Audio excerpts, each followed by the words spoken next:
YouTubers! Mike Martins here with the Mike Martins channel. Thanks for joining me, guys. I got an amazing article I'm going to read for you guys right now. Sit back, relax. It's about the whole Cantillon effect. And our man, Maximus Kesier, I love to call him Max Kesier, Maximus Kesier, has been foretelling this, preaching this, talking this, saying everything possible under the sun about this Cantillon effect. Now, let's take a look. Our friends over at Zero Hedge have an article that we should take a look at because it's going to answer a lot of questions. Wait, why is the Fed buying my biggest competitor bonds? Well, here's the article here on Zero Hedge on Cantillionaires and psychopaths and losers. So it goes into someone basically writing about this for the last 10 years and describing what they've been seeing and what they've been feeling and what they've been compiling and what they've learned. So it's a really well-written article. I'm not going to get into the whole thing, but I want to get to some key points here. And here it is, guys. The castle, the glass, city in the sky. People build castles in the sky, right? And there it is right there. And there we are right there. We're trying to make it up. We're trying to get up there. We're trying to make a room up there and make it so we can get out of serfdom. And I mentioned that on Kaiser Report. Our man Maximus and Stacy covered that on their show. And there's a really, really good quote here. The ultimate crisis will occur when the situation is thoroughly perverted, that the defenders of the status quo can no longer resurrect confidence in the system. This is by Vincent LoCascio. And it's by special privilege on how the monetary elite benefit at your expense. And here it is, a really well-written, synopsis of the gentleman that wrote this article, Tyler Durden. And I was very surprised to see that he lived in Toronto. He mentions here that he lived in Toronto. And right here, across the entire city of Toronto on my daily commute. I couldn't believe. So this is the Cantillon effect, and the essay of economic theory. If you guys really want to kind of watch the snake eat its own tail and devour it in this almost like an endless loop of Back to the Future, kind of in a way creating this broken timeline that has to keep repeating itself, but it's at the cost of the taxpayers and the serfs and the people, the middle class, the working poor, that are funding this in the end. If you kind of look into it deeper, the more depressing it does get. So here it is. This is when Buddy said he read about Richard Cantillon, an early economic treatise a couple of years ago, and since then I've never been able to shut up about the Cantillon effect, which is what this describes and what I think is the single most divisive, corrupting, and toxic dynamic shaping our world today. So here it is. Max Kesier coined the phrase Cantillionaires, and that's an accurate demarcation line between the elites and everybody else that isn't the 1%. It isn't white privilege, it isn't capitalism or managers versus laborers. So I don't know if you guys remember, about a week ago or 2 weeks ago, a week ago, not even, I made a video discussing what it takes to be part of the 1%. But here's the deal. We went into it a little bit further and we discovered that, heck, you don't even want to be part of the 1%. You want to be part of the 0.01%. They control more than almost everything. And that's what's scary about this situation is when you look at it, and you look at it from a perspective from the back seat of the theater, and you're kind of seeing the field of view of the whole screen without having to turn your head because you're too close, you start to realize that we are dirt poor. And when I mean dirt, I'm not even talking about that fertile, nutrition, nitrogen soil that grows stuff. I'm talking we are dirt poor. We all are. So here it is. Maximus Kesier. Max Kesier says, this helps the trend of taking America private in a multi-trillion LBO by a few PE firms. So what's happening is, let's get back to this. Bonds, competitor bonds, well, what's going to happen is they're going to privatize the entire economy. They're going to privatize. They're going to take over the entire economy by just printing out money and devaluing the money as time goes on, and in turn making us more and more poor, right? How do countries like in the Commonwealth do it? Well, they open up their floodgates and let in wealthy Chinese come in and buy out all our properties. I was looking at a survey the other day and talking to somebody, a Chinese investor, who's living in Australia now, and he told me that the amount of foreign investing that's been happening in California, and he's been researching and writing a thesis about the great the Chinese Chinafornia or something he was calling it, discussing how basically the lobbyists and the governments and city politicians and stuff have been working to bring more wealth over and capitalizing off the sales, and in turn they own properties in these areas and their properties go up in value. City councilors own properties in those areas where they're bringing in foreign money to bring up, and then you got this amount, and it's happening in Vancouver, Toronto, Sydney, Melbourne, Auckland. It's happening all over so here it is. Before neo-feudalism can begin, the S&P must be delisted and controlled by a few Cantillionaires. So basically it's taken over who's got the biggest horse in the race, or has got the fastest horse in the race, and making sure all the horses that they have are the winners at all times. Cloaking these PE firms as darkness will speed up the profits of neo-feudalism. Okay, it's this. So here it is.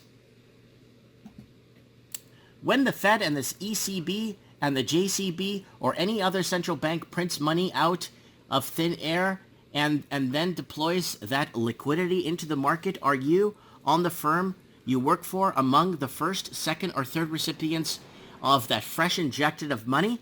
If so, then you are a cantillionaire. So basically, when the money gets pushed in, where are you on that list, right?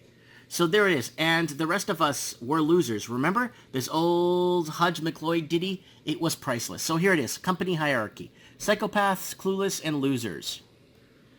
Let me correct it to depict the capital structure of the world. So let's take this out and put in Cantillionaires, psychopaths, and losers, and there's the global gap table right there. There's equity and there's debt. So we are in debt, but not only are we in debt, we are in debt with money that's devaluating, and it's going to be harder and harder to pay these debts back, right? Because we just can't go out, my Corvette, oh my God, I just got a big scratch on my Corvette. What am I going to do? I'm just going to print some money off here at my store, and I'm going to take it down to the body shop and pay them with the money I just made. No, I'll be spending 10 to 20 in a prison for doing that. But when the government starts bailing out these companies, or bailing out these, let's say these limousine companies that get scratches on them, well, they go out and start buying and creating it, and with creation of debt that never existed before, to go ahead and buy up junk, to buy up more junk, to buy up more bonds in companies that should have failed, to allow the real economy to surface to the top. The real economy, unfortunately, hasn't had time to actually make it to the top and become more competitive, because they keep bailing out the Cantillionaires and the psychopaths, and we're at the bottom as losers. The odd kind of reverse alchemy occurs as newly created money flows downward towards the masses.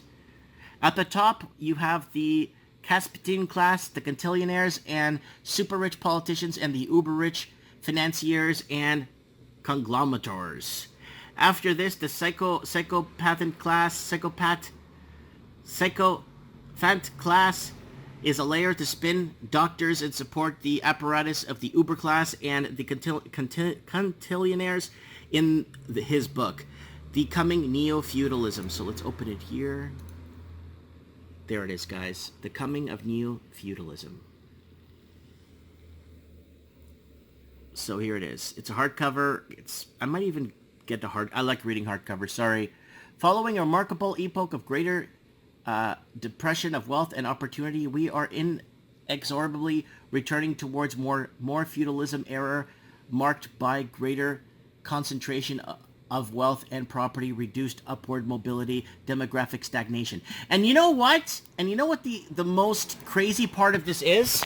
There's an abundance of land out there. There's an abundance of empty homes out there that are owned by rich investors. We're talking about hundreds of millions of them across the Commonwealth that are just left empty.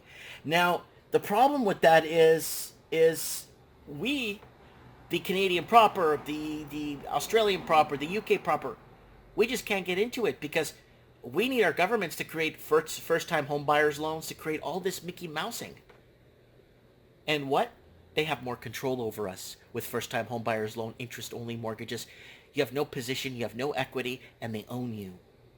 And that's what's been happening with land, with jobs, scarce jobs, and people scared to speak up at the work because they're scared of being let go. Because if they get let go, then they can't make that 80% of their income towards their rent or their basic expense of living. And that's where it's gotten to. The nature of the change is this. After it gets a few iterations out from the money spigot at the top, it stops boasting asset prices and starts raising the costs of living. There it is. At the top of the funnel, it makes everybody approximately wealthier, and then down to the ass end of the funnel where the rabble resides. It makes it more expensive to stay alive. That's exactly what I'm talking about here. So not only am I competing head-to-head with literally the world's biggest company, the Fed has to put their thumb on the scale by buying their effing bonds. There it is. But wait, there's still more. As I pursued the list, I found other companies I have to compete with directly head-to-head. There it is. Microsoft Corp Technology. There it is. There's all the bonds. Then the DNS competes with Microsoft Azure. The Fed is buying Microsoft bonds. There it is. Oracle Corp Technology. There it is right there. So Oracle owns Dynect and Easy DNS companies with directly, again, the Fed is buying Oracle bonds.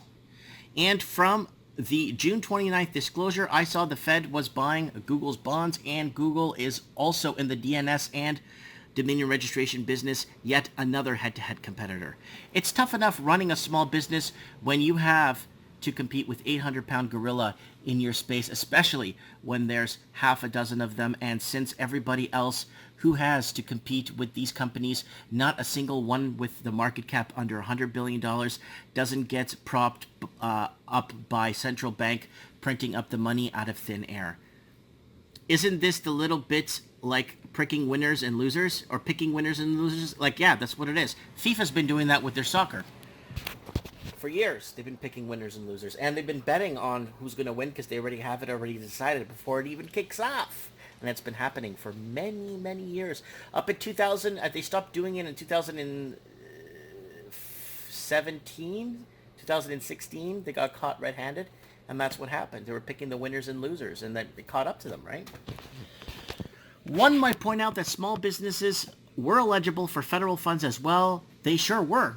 They were eligible for loans, and although loans and bond issues live on the same side of the balance sheet, the resemblance ends there. So there it is. In the U.S., any PPP loan over $25K is full recourse. Anything over $200K requires personal guarantee. It's similar up here in Canada. It means that the business owners who has collateralized the loans, most often with his or her principal residence, and they have to be able to demonstrate that their business has been materially impacted by the pandemic. So there's a lot more to read here. Guys, check out the whole thing. With money pulled out of their arse, does it make a mockery so-called free markets when the smallest business have to deal with the vagaries competition while the largest ones get popped up full of faith and credit by the central bank? Yep. This isn't capitalism. I used to call it crapitalism, or sometimes you hear it called corny capitalism. That's with Max Kesier. But extending Max Kesier's label of Cantillionaires, I finally know what this is and what to call it. What we have here, folks, is your good old-fashioned, centrally planned Cantillionism. Holy crap. I don't know why I can't read that or why it can't flow off the tongue. But there it is right there, guys. So guys, go check out the article for yourselves. It's really well written. It really explains in depth how from the top to the bottom feeders, what they get, what they're left with, and how they try to make the playing field look level, but once you start to understand how things correspond within the very limited parameters they have to work within, but not only that, but given us a mouthful of big words. I was reading there. Tons of big words. And that's what it is. And that's why being able to live nowadays is becoming harder. And I think the next step is, like, I think, like, I'm talking about, like, maybe 20, 30 years from now, I'm thinking they're going to start to do voluntary euthanasia, where people feel, oh, you can't get ahead, you can't make it, things are not looking right. Well, give me a call and I can euthanize you for $39.99. You know, I'm thinking, in the future, they're going to make it so hard that people have a choice that, it's not your fault you're here. It's not your fault you were born. If you want to go ahead. You know what I'm saying? I don't know, guys. I might be nuts saying this, but things like that do happen. Let's see what happens, guys. Let's see where... And Maximus Kesier, and Stacy Herbert. Those guys are the best. If you guys haven't checked out the Kaiser Report on RT, please go check it out. I promise you, it's worth your time. Thanks for watching, and let me know what you guys think in the comments below.